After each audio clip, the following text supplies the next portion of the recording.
दादाजी 75 साल के बुज़ुर्ग थे। वो बहुत खुश रहते थे और उनका एक प्यारा सा परिवार था।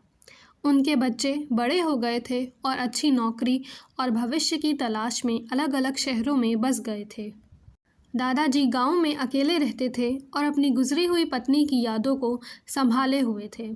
उनके 4 पोते-पोतियां थे जो छुट्टियों में उनसे मिलने आते थे। अब छुट्टियों का समय आ गया था और दादाजी बच्चों के आने का बेसब्री से इंतज़ार कर रहे थे। वो घर की सफाई कर रहे थे, सामान लाने में लगे थे, बच्चों के लिए उनके पसंदीदा खाने और कपड़े ला रहे थे। इन्हीं सब कामों के बीच दादाजी की एक प्यारी सी पुरानी सी घड़ी खो गई। ये वही घड़ी थी जो उनकी पत्नी ने उन्हें दी थी। पत्नी के जाने के बाद ये घड़ी दादाजी के दिल के बहुत करीब थी, जैसे उनकी याद बन गई हो।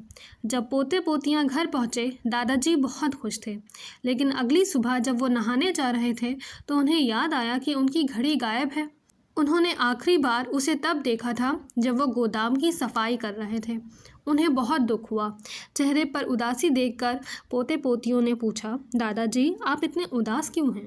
दादाजी बोले, बच्चों मैंने अपनी सबसे प्यारी घड़ी खो दी है। ये घड़ी तुम्हारी दादी माँ ने मुझे दी थी। मुझे लग रहा है जैसे मेरा दिल ही खो गया हो। ये सुनकर सभी बच्चे भी दुखी हो गए और बोले, दादाजी हम आपकी घड़ी ज़रूर ढूंढेंगे। एक पोती ने कहा, दादाजी आपको आखिरी बार घड़ी कब दिखी थी? दादाजी बोले, शायद जब मैं गोदाम की सफाई कर रहा था। सभी बच्चे गोदाम की तरफ गए। वहाँ बहुत सारा पुराना सामान पड़ा था, किताबें, टूटे फर्नीचर, कबाड़ और बहुत कुछ। उन्होंने 2 घंटे तक ढूंढा पर घड़ी नहीं मिली। दादाजी बहुत निराश हो गए और बोले, अब रहने दो बच्चों, नहीं मिली तो कोई बात नहीं। सभी बच्चे उदास हो गए।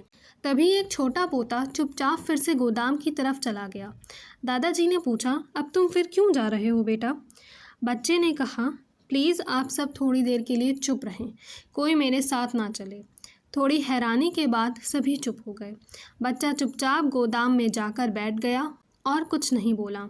15 मिनट बाद वो भागता हुआ आया और बोला, दादाजी घड़ी मिल गई। दादाजी हैरान थे। उन्होंने पूछा, तुम्हें कैसे मिली बेटा? बच्चे ने मुस्कुराकर कहा, मैं गोदाम में चुपचाप बैठ गया, वहाँ एकदम शांति थी।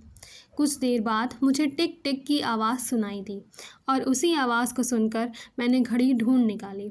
दादाजी ने उसे गले लगा लिया और कहा, शाबाश बेटे, तुमने मुझे बहुत बड़ी खुशी दी है। मौन की शक्ति बहुत बड़ी होती है। अगर हम शांत रहें तो कई मुश्किलों का हल खुद ही मिल जाता है।